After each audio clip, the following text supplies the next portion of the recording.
Hello and welcome to Channeling Bluntness, a ratio podcast mini-episode. I'm your host, Johnny Ray, and I am here with my co-host, Jack Slayton. Hey, how you doing?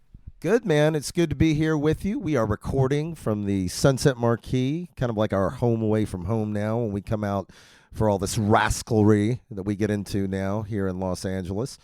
But I want to, before we get any further, thank the kind folks in Snail, one of my favorite bands of all time, for letting us use Building a Haunted House as our theme music.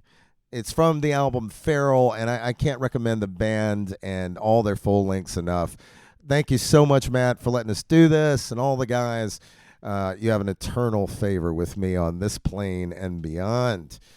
But let's get to the affairs of the day. We are out here covering a music festival out here in Los Angeles, and we are about to relaunch.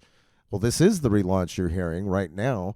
You know, more with these mini episodes, mainly Channeling Bluntness, which the premise is this. We sit down with one of our favorite artists, we have a blunt, we smoke said blunt, and that's the length of the interview. We talk about marijuana-related issues and the such, but there's really no constraints on what we talk about or anything of that nature, so it's not meant to be, you know, any kind of science lesson or anything that's objective journalism. It's just to hang with some of your favorite marijuana-friendly artists. And we couldn't be more excited tonight to have on Mr. Dan Lilker of the mighty Nuclear Assault, the mighty Brutal Truth, and the mighty S.O.D. Just an absolute pleasure to have this dude on. Super nice guy and all around just great dude for metal and marijuana. Always was an outspoken activist for it. And when, you know, some of us that liked the weed early on, he was like a shining kind of light, you know, that we saw this cat that dug smoking the herb and made no bones about it. He just didn't give a fuck. And that's kind of where we're at now. We don't give a fuck anymore. And beautiful things happen when you don't give a fuck anymore. So what did you think of Danny, Jack, out in Vegas? We got to spend a good bit of time with him. Tell me what your recollections are. Oh, I mean, it was fun getting to hang out with everybody out there. It was a very, I don't know, it was a very special trip. And It was great to meet those guys and get all that good work done. Yeah. So, that's what we're trying to do, man. We're trying to, these are supposed to be lighthearted and in the spirit of that, but, you know, they're also supposed to be goddamn serious because this is medicine and it should be treated as such, and any kinds of shackles of any kind of stigmas should be dropped, and we will always stand up and stand behind that vibe and that feeling.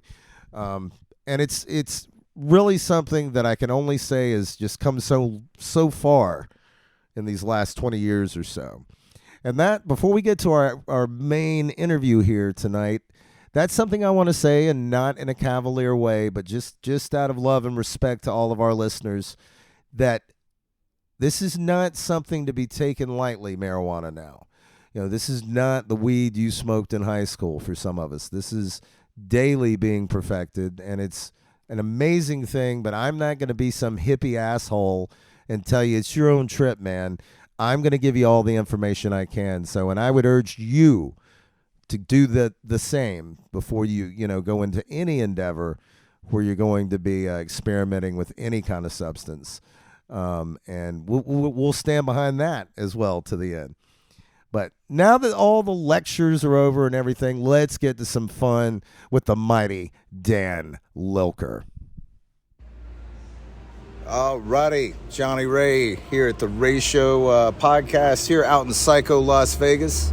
And I'm here with the man, the legend, Mr. Dan Lilker. How are you doing today, sir? I'm doing pretty well, man. Thank you. Yeah. Well, we're doing an episode of Channeling Bluntness, so Mr. Lilker here has done the honors and fired up our strain today, which is smoked a little bit of diamond dust, a little bit of Ghost Train haze. So what do you think about all those names and shit that people pepper everything up with? It's funny because that came out before the whole craft beer revolution, so now everyone's going to come up with a clever name for your product. So Right. I think the best name for a weed I ever saw was I was in a coffee shop in Amsterdam, and I said to the guy, "Why is this one called Super Zero?" And he goes, "You'll see." So you can't top that. You get reduced to Super Zero, man. There's really nowhere else to go after that. I would agree. I Yeah. would agree. Well, we're out here at Psycho Las Vegas, and how do you like playing these bigger festivals? They're pretty cool. I mean, there's advantages to that as opposed to club shows. Playing in front of a whole bunch of people, you get a special, feeling from that. I mean, playing club shows is cool because then you got a whole bunch of people pretty much there to see your bands and 2 other bands. But I like these things because you get to see a whole bunch of your friends from all around the world and see some bands that, especially post-COVID, I haven't seen all my friends from Norway for like 3-4 fucking years. Right. People I introduced you to like last night and shit. So that is cool. And, it's just, it's just a good time. It's always a cool atmosphere. And, yeah. Well, we were talking to Talak last night out here, and you were in a band with him, None Fuck Ritual. Yes. Do you have any recollections of that project? Some.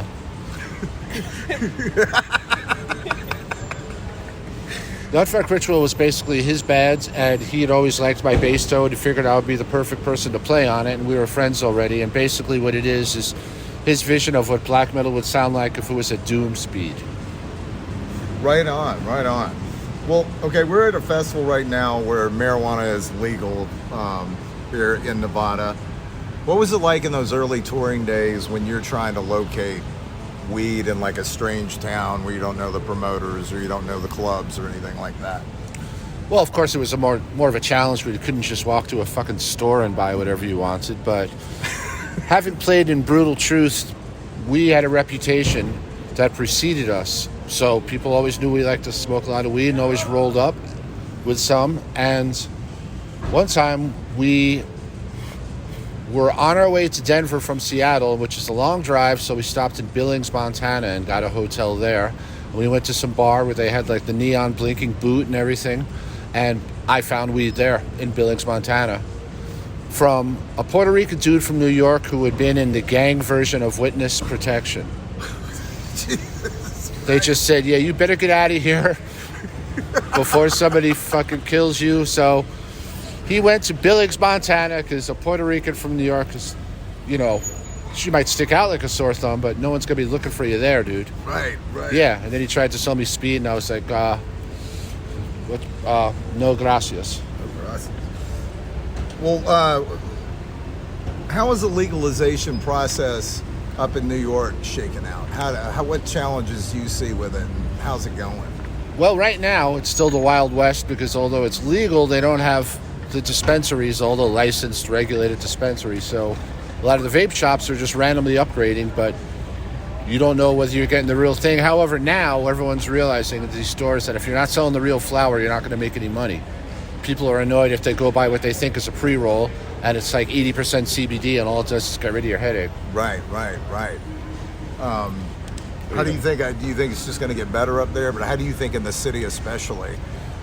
Well, I went down to, I don't live in New York City anymore, but when I did go down there, you were able to go to any notorious location like Times Square or Washington Square Park, and they had tables set up and people selling weed, but that was the thing, you had to make sure it was on the up and up and you weren't just getting some bullshit.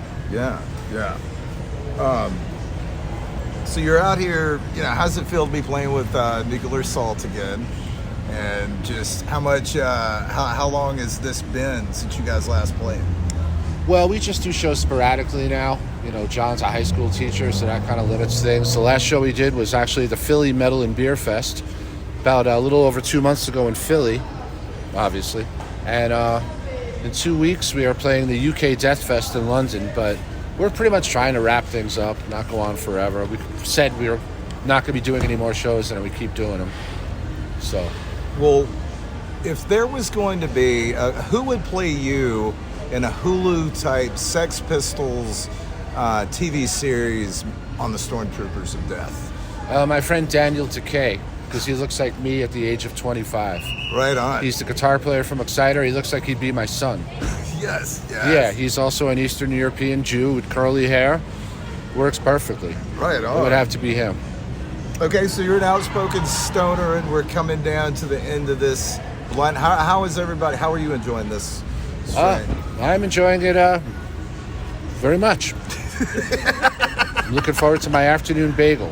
Yeah. That has nothing to do with my religion. That's just a random thing because we bought. Oh yeah, well we brought Wegmans bagels. Oh yeah, man. Well, I got to get one last stoner question in here for you. What are your favorite go-to stoner records when you're sitting back and relaxing? Let's see. Well, there would be My Bloody Valentine, Loveless, or the latest record by these guys, Najul, an Australian black metal band, the Urkala EP.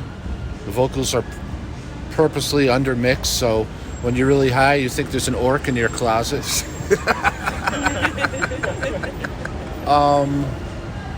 Besides that, I don't know, not your typical thing like Sleep or High on Fire. That would be too typical, wouldn't it? Yeah. I don't know, Master Reality. Good fucking Black Sabbath record. Fuck yeah. Yeah, just shit like that. Right on, man. Well, where can everybody get in touch? What's the best place for fans to interact with Nuclear Assault? There isn't really a really good place because we're not really much on social media. Our old drummer runs the Facebook, but it's not really updated that much. You just have to run into us at a festival and offer to get us high. There we go. You heard it here first. Right. Dan, thank you so much for being on the podcast. You're very welcome, Johnny.